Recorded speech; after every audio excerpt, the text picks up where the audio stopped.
Okay, let's dive in. We're hearing this everywhere, right? This idea that we're in a new kind of, well, gold rush. Hmm. But it's not physical gold. It's digital. It's Yeah. AI. And this deep dive, well, it's kind of a shortcut, isn't it?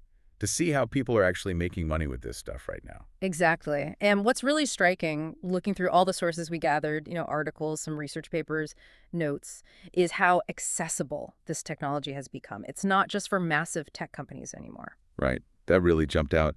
These tools, they used to need huge teams, big budgets. Now individuals can tap into that power. It's that force multiplier idea that kept Yeah. popping up. AI just amplifies everything, your speed, how cost-effective you can be, Mm. your ability to scale up. And even creativity, like on demand almost. Yeah, exactly. It's about giving individuals serious leverage. So this isn't just going to be a list of, cool AI tools. We're digging into the sources to understand the bigger picture. Where are the real opportunities? How are people actually building income streams? That's the plan.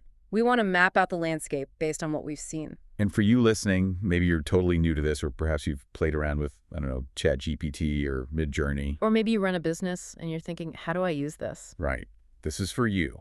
We'll cover the basics you need, show you the different paths people are taking, look at specific ways to earn, tackle some of those common doubts. Definitely need to address the doubts. Yeah. And give you some clear next steps. And the crucial part, you don't need a PhD in computer science. Just, be curious. Be willing to learn how to apply these tools. It's much more about strategy and finding problems to solve than it is about the deep tech itself. Okay, so strategy. Where do we start to get our heads around this AI landscape?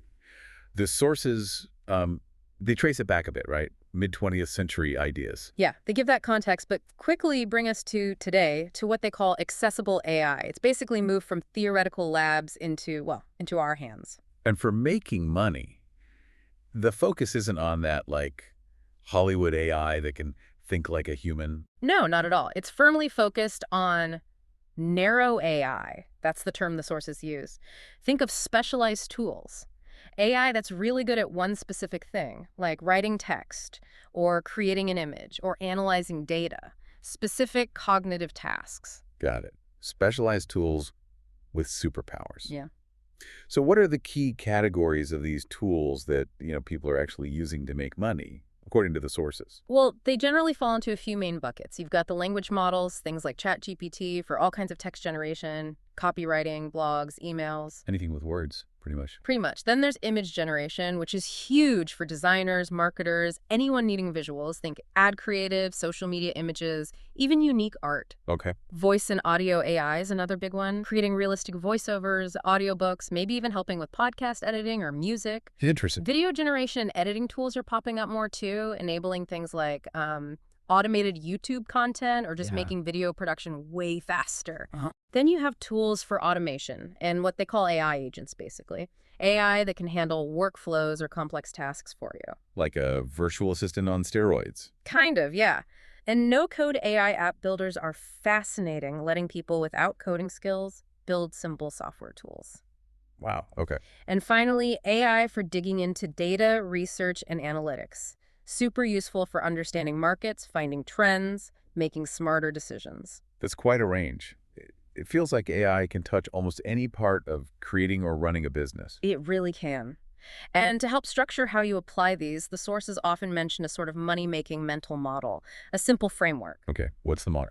It's basically, first, identify a real problem people have, something they're struggling with. Okay. Problem first. Then, find an AI tool or maybe a combination of tools that can help solve that problem in a new or better way. Use the tech to tackle the problem. Exactly. Then, package that solution into a unique offer, something clear and compelling. Make it attractive. Find the market, the specific group of people who have that problem and are willing to pay for your offer. Know your audience. And finally, figure out how to repeat the process. Build a system around it. AI sits right in the middle, amplifying each of those steps, making it faster, cheaper, more effective. That makes sense. It's not just the tool, it's how you use it in that cycle. Problem, tool, offer, market, repeat. With AI boosting everything. Precisely, that's the core leverage. Now, with all these tools and possibilities, it could feel a bit chaotic. Like you need to do everything at once. Yeah, and the sources really push back against that. They stress the importance of finding your niche, trying to copy the latest AI hustle without it matching your skills or interests. That usually leads to burnout Right, so don't just chase trends. Why is the niche so critical? because it lets you become a specialist. You get to deeply understand a particular audience and their specific problems. You can tailor your solutions perfectly. Which means you can probably charge more, Right. just it's specialized. Often, yes. And you face less competition than if you're trying to be a jack of all trades. AI is the powerful tool, but your niche is where you apply it effectively. Okay, so find your playground. The sources had a nice way of framing this, and there's something about an intersection. Yes, the zone of genius intersection. It's finding that sweet spot where four things overlap: what you genuinely enjoy, what you're actually good at, what people will pay for. And the crucial fourth part, what AI can significantly boost or enhance. Exactly. Ask yourself, what problems do I actually understand? Have I helped people with something similar before? What topics or industries genuinely interest me? And then where can AI make me like 10 times better or faster in one of those areas? That's where the magic happens, the intersects. Mhm. And the sources gave some examples of niches where people are already doing this successfully. Oh, yeah, plenty. Things like freelance writing, but enhanced with AI for speed and research, offering specialized AI-powered design services, maybe for specific industries, using AI in podcast production or for creating voiceovers, building small, focused SaaS tools using no-code platforms, even things like teaching others how to use specific AI tools effectively, or applying AI to e-commerce for product research and descriptions, or consulting with businesses on how to automate workflows with AI. Lots of possibilities once you look through that niche lens. Definitely. And the common thread, no matter the niche, is understanding your audience first. Who are these people? What keeps them up at night? What are their goals? Where do they hang out online? How do they talk about their problems? Because then you can use AI to create something that really speaks to them. Precisely. You can tailor the value proposition, the messaging, the actual product or service much more effectively, and AI helps you do it faster. The sources even mention using AI for like pre-validation, testing ideas before you go all in. Yeah, things like using AI for keyword research to see if people are searching for solutions to the problem, or generating quick mock-ups of a digital product, or even A/B testing email subject lines written by AI to see what resonates with your target audience. Validate quickly. Smart. Don't build it if they won't come, basically. Yeah. Use AI to check first. Exactly. Avoid building in a vacuum. Okay, so you found a potential niche, you understand the audience. How are people actually earning? What are the main strategies the sources highlighted? Let's start with freelancing. Right. Freelancing is a natural fit. It's often low cost to start. You can do it from anywhere, and you're monetizing skills you might already have. AI just turbocharges it. How so? Well, you can produce work much faster. Research, drafting, editing AI assists with all of it. You can offer more sophisticated services because the AI handles some of the complexity. And frankly, the quality can often be higher or at least more consistent. So traditional freelance gigs like writing or design get an AI boost. Absolutely. And new services are emerging too, like specific AI copywriting, creating unique visuals with AI image generators, or even offering prompt engineering services, helping others get the best results from AI. Ah, prompt engineering. Yeah, heard that term. What about getting started, that portfolio problem? Big hurdle for many. But the sources pointed out how AI can help you create a solid portfolio of sample work incredibly fast, like potentially over a weekend. Generate articles, design concepts, whatever fits your service. That removes a major barrier. Okay, what about pricing your services when AI is involved? Good question. You can still charge hourly or per project. But because AI makes you so much more productive, the sources suggest leaning towards value-based pricing. Meaning you charge based on the results or the value you deliver, not just the hours you put in. Exactly. Clients care about the outcome. If AI helps you deliver a better outcome faster, your service is more valuable, even if it took you less time. Makes sense? You're selling the solution, amplified by AI. Okay, besides freelancing, what other big strategy came up? Digital products. Yes, building and selling digital products is another huge one highlighted in the sources. It's a great model for leveraging AI. Why is it such a good fit? Low overhead, first off. You create it once, sell it many times, delivery is usually automated, and there's a huge variety of formats you can create. Like what kind of products? Things like ebooks, detailed guides, online courses, or maybe smaller micro lessons. Useful templates like for Notion or spreadsheets, curated packs of effective AI prompts, or even those mini sauce tools we mentioned built with no-code platforms. Right. And the key advantage with AI here is speed. Speed is massive. The sources gave this great example, someone creating a full resume toolkit digital product. Templates, guides, examples, all professionally done in just 48 hours. Wow. 48 hours. Yeah, using AI for drafting the content, generating design ideas, maybe even outlining the sales page copy. What used to take weeks, AI compresses dramatically. It lets individuals launch and test ideas super fast. That ability to create and iterate quickly is powerful.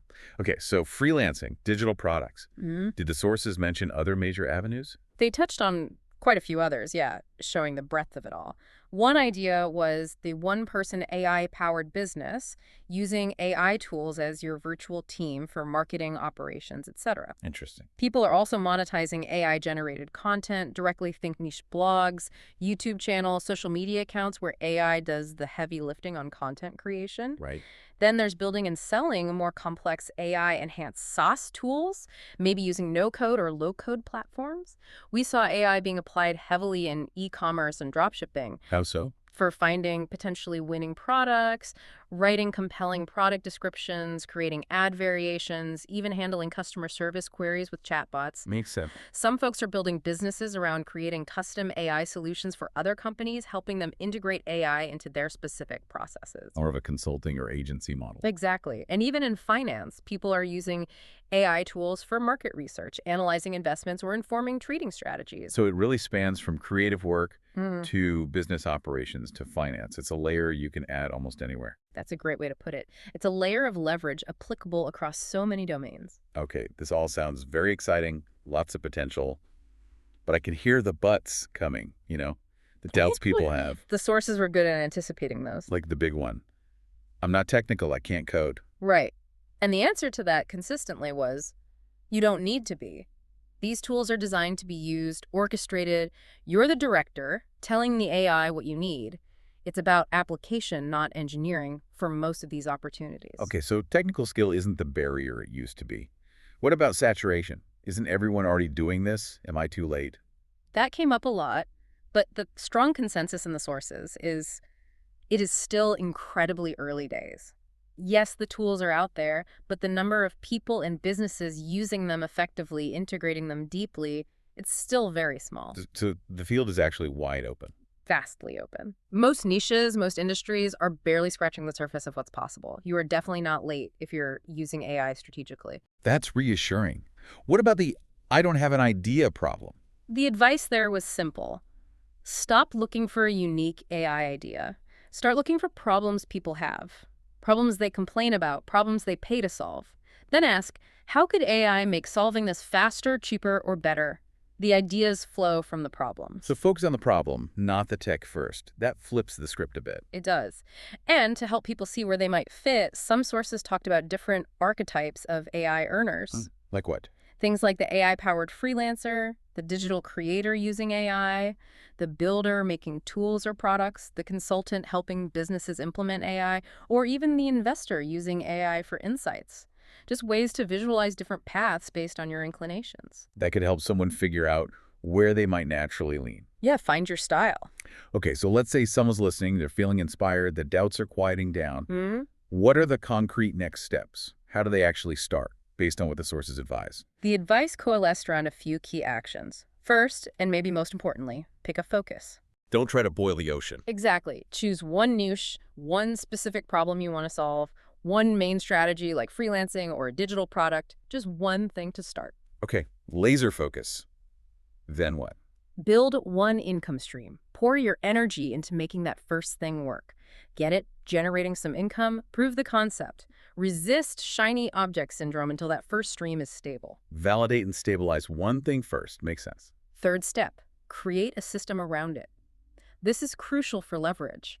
Use AI and other tools to automate, standardize, document how that income stream works. Turn it from a job into a system. Make it repeatable, scalable, less reliant on just your time. Precisely. Build the machine, like you said earlier. Okay, focus, build one stream, systemize it. What's next? Tell the world. Share what you're doing, blog about it, post on social media, talk to people. This builds authority, attracts customers or clients, helps you refine your offer. Don't build in secret. Learn in public, share the journey. Yep. And the final step is essentially iterate and stack.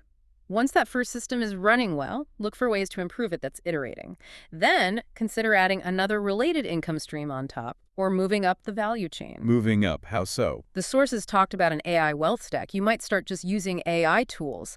Then you build systems around them. Then you create digital products. Maybe eventually you build a platform or use AI for investing, aiming towards actual ownership of AI-enabled assets or businesses. It's a progression of leverage.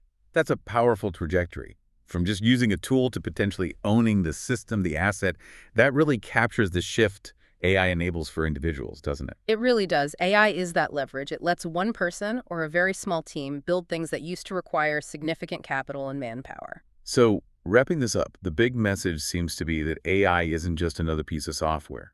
It's fundamental leverage. It's democratizing the ability to create value and build scalable systems. Absolutely. And the truly valuable skill isn't necessarily coding the AI, but understanding how to apply it to solve real-world problems effectively. It reminds me of one of those final thoughts from the sources. Yeah. It's not that you need venture capital anymore or even a tech co-founder. What you really need is a problem worth solving. Maybe a clever GPT prompt that delivers real value and, well, a way to connect that value to people who'll pay for it, like a simple landing page. That captures it perfectly. The barrier to creating significant value has just dramatically lowered.